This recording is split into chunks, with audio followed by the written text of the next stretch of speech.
Okay. They came in. This is our usual. They come in about 10, 15, and they run around in stuffed carts, and then they attempt to walk out with them. Okay. These ones came in very suspicious from the beginning. Came in with empty bags, backpacks, stuff like that. But that's what we've noticed. They're literally just grabbing stuff. So are they still in here right now doing it? Still in right now. Okay. So they're like it's in progress essentially. Okay. And I see that my bags just got here too. What's going on, everyone?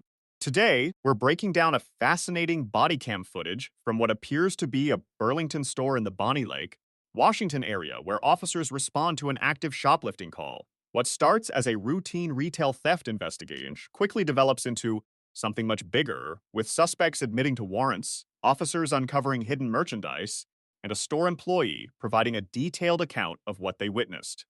As always, we're going to analyze this body cam step by step, looking at the decisions made by both the officers and the suspects, while explaining why certain actions are taken during the investigation. Let's jump right into it. What are we doing? Are we waiting for them to actually steal? That's what I'm wondering. Like in the Target overtime days, you just wait for them just so you have something to do? What's the word? This is what they look like. Now she has this bag in the basket in the other bag. And as I'm going past the men's shoes now, you can kind of see her in the basket. She's putting items in there. You can kind of see her working in there. She's got watches, she's got shoes, they've got all kinds of stuff in that basket. And this one, her backpack looks a little bigger than it was when she got here. But they're both in the back corner of our store right now. So. Yeah, we got an officer so we're on the back side. Yeah, that's usually the ones that hang out by the men's shoes are usually the ones that hit the emergency door. So. And is there 4 of them or just those 2? 2. He said that the other 2 people that came in at the same time as them. Did they already leave? This gentleman and another guy that came in right behind them, they've walked out already. Oh, with items or without? No. Okay, just. They came in, kind of looked around, and then they left, and then those two stayed. And it's the red hair, blue hair girls. Yeah, it's like a copper. It's like a copper color. And then hers, the part that's hanging out of her hat, you can see that it's like a bluish color. Okay. Hers is like really... Did we already air those descriptions or no? They're in the CAD. Oh, okay. So they were aired when the call came out. I just saw the red hair, blue hair.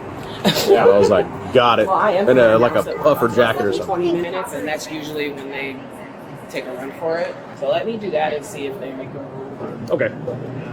The body cam opens with officers speaking to a store employee who immediately tells them that this isn't unusual. The employee explains that these individuals typically come into the store carrying empty backpacks and large bags. According to the employee, they wander around the store, fill those bags with merchandise, and then attempt to leave without paying. This is important because officers are receiving first-hand information from someone actively monitoring the suspects. The employee also explains that the suspects entered the store acting suspiciously from the very beginning. They weren't simply browsing. They came prepared with empty bags, which immediately caught the attention of loss prevention. One officer asks an important question. So they're still inside? The employee confirms they are. That changes the situation entirely. This isn't a report of a theft that already happened. It's an active investigation unfolding in real time.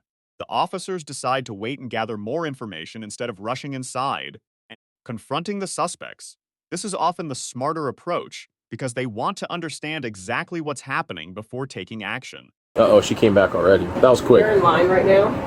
Their bags are pretty full, but we always have the ones that stuff and then they go pay for 2 or 3 things. Or they come up here, ring up stuff, and say their card doesn't work. So I'm going to stay up here with the cashier just to see how it goes. Okay. Sweet. Here comes one of them. Hi, ma'am. Can we talk to you real quick? Yes. So the store. Yeah, we put everything back. Okay, they want you guys trespass. Okay. So we're gonna. If you don't, do you have any ID on you? No, I don't. I got warrants. Okay. Good. How are you? How are we doing? I'm fine. How are you? How are we doing? So We're fine. So- So what's wrong? What happened? okay. So the store wants you guys trespass. Okay. Do you have any ID on you? No, I'm from California. You're from California. Okay. My ID was in my purse when we got robbed. 2 E's like this, and then what's your court name? Okay, we're gonna work through this. What's your last name, ma'am? What's your last? Okay. Do either of them have anything on them right now?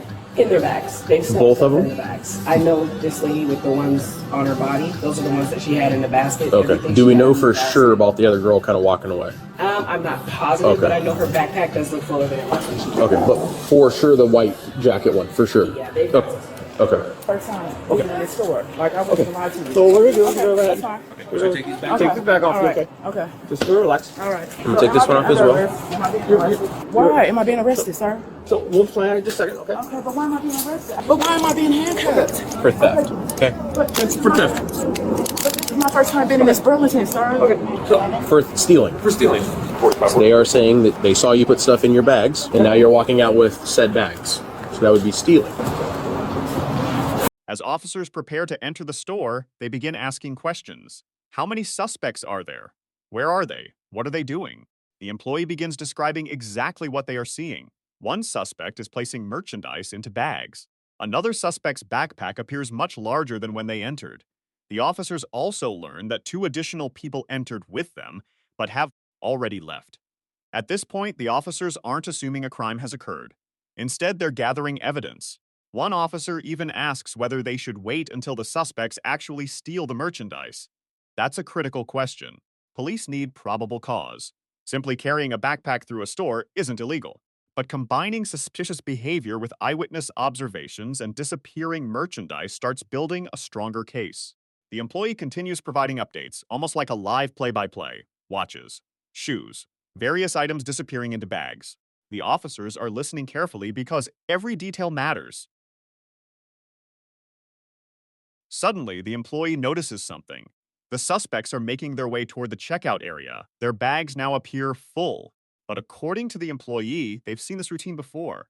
Many shoplifters will hide expensive items while attempting to purchase 1 or 2 inexpensive products. Others will pretend their payment card isn't working and use that distraction to leave. The employee decides to stay near the register to watch what happens. Then officers spot one of the suspects approaching. This is the moment where observation turns into direct contact. The officer calmly asks, "Can we talk to you real quick?" There's no yelling, no aggressive behavior, just a simple request to stop and talk. Immediately, the suspect says something interesting. "We put everything back." What's notable is that officers haven't even accused her of stealing yet she's already offering an explanation. That statement alone would likely catch an investigator's attention. The store then informs officers that they want the suspects trespassed from the property. There's nothing in there. Okay. That's my stuff. That's why I said there's nothing. Okay, There's talk in to my him. backpack. Is this your guys' product? Yes, She's sir. saying that it's hers. No, those are from over here. Okay. Shoes is not. Not your guys'. No. And then whatever those headphones aren't either. The BT21s. Let me ask the manager. Okay.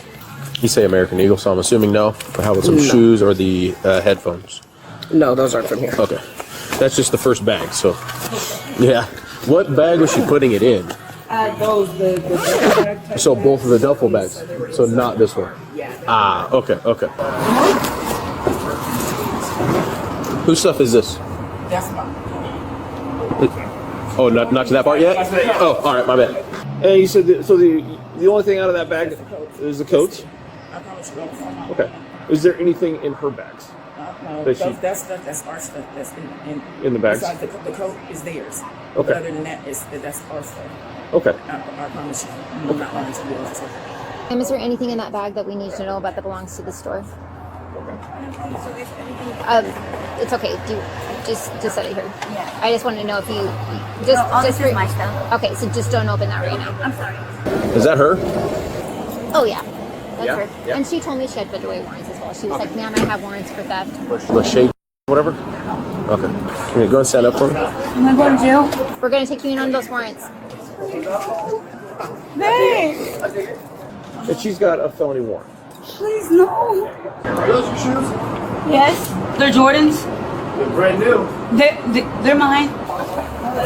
What other? Is it just this bag? It's just that coat. The other stuff is not from. I'll be honest, I'm not gonna believe what you're saying right now. She said these 2 bags, not this one. These two? Yep, these 2 right I'm here. not lying. I'm being honest with you. The only thing that belongs to them is that coat. Were those warrants confirmed? Yeah, they did. They confirmed them. Give me a second. Hold off on this search. Let's make sure they're confirmed and we didn't just run her name and get warrant. 244. The warrants for Johnson, were they ever confirmed at all? The wallets. Oh, the wallets? Oh, darn, she lied. Yeah, the wallets. This here. Oh my god, it smells terrible in here. Do you guys mind getting like a dollar amount? Okay. Sick. Alright. Well, you lied. Like I knew you did. No, I lied about what? Because there's two wallets in there and there's a watch in there. Oh, that was. Ah. Okay, well, I didn't know. That's why I always check. Okay, well, I wasn't. Yeah, it's confirmed. Good? Okay, they're confirmed. So she is under arrest now for sure. So if you want to continue searching her, take her, you know, the bags, all that kind of stuff. Okay. So. And the boots, the snakeskin boots. Yeah, she said shoes in there. I think you had like 5 theft shoplifting warrants. 4. Oh, okay. Sorry. It's probably getting real rough to give you a break if you got 5 But no, 2 of them. shoplifts. I have a court date. As officers continue searching, they discover something unexpected. Inside one of the bags are wallets and a watch. The suspect claimed nothing inside belonged to the store. The employee immediately identifies these items as store merchandise.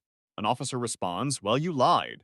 This is a major turning point. The officers now have physical evidence that appears to match what loss prevention observed throughout the investigation. At the same time, dispatch begins confirming the suspect's warrants. One officer reminds everyone to slow down and make sure the warrants are actually confirmed before proceeding. That's another example of careful police procedure. Once confirmation comes back, the arrest becomes much more straightforward. One officer speaks candidly with the suspect. He mentions that she appears to have several shoplifting warrants. She corrects him.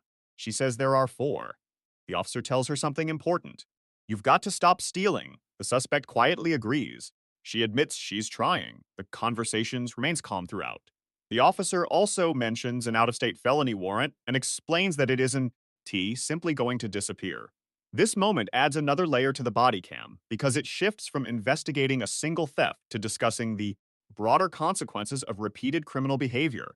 I'm not trying to get you guys. I know you're not trying to, but I'm just being honest. And then one of them, You gotta stop stealing. You gotta. I know. You're doing a lot of. You know, I'm trying. You got a good work ethic if you got this much going on. I'm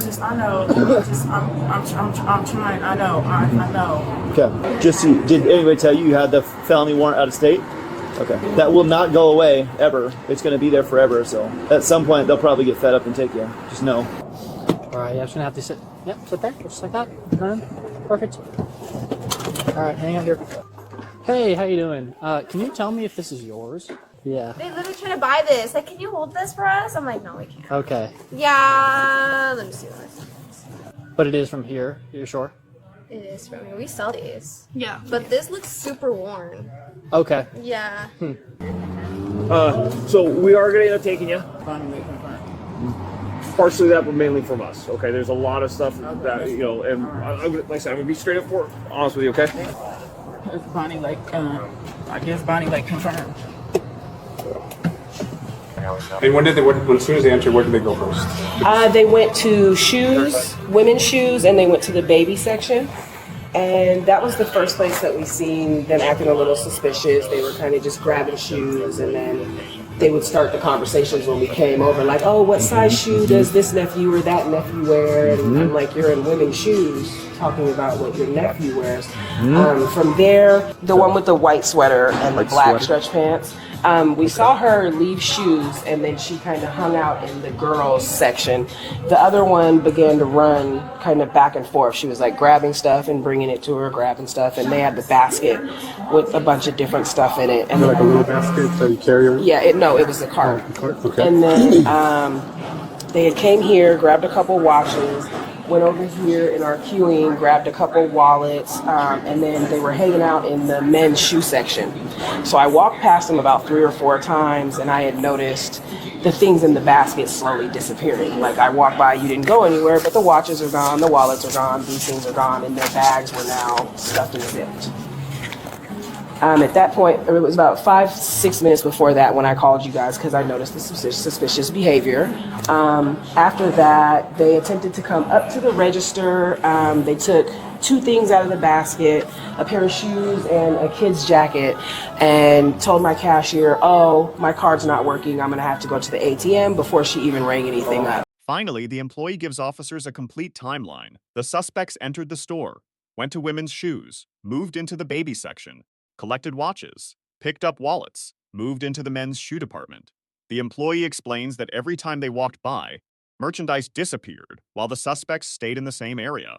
Meanwhile, their bags became fuller. Eventually, suspects approached the checkout carrying only a couple of visible items and claimed their card wasn't working before the cashier even started the transaction. According to the employee, this confirmed everything they had been observing from the beginning. This body cam shows that retail theft investigations rarely depend on one piece of evidence. Instead, officers relied on multiple factors: a detailed eyewitness account, continuous observation, physical evidence, identification of store merchandise, statements made by the suspects, and confirmation of outstanding warrants. The biggest lesson from this case is that what looks like a simple shoplifting call often involves patience, documentation, evidence gathering, and careful verification before officers make an arrest. And that's exactly what we see unfold from the opening moments of this body cam all the way through the end of the investigation.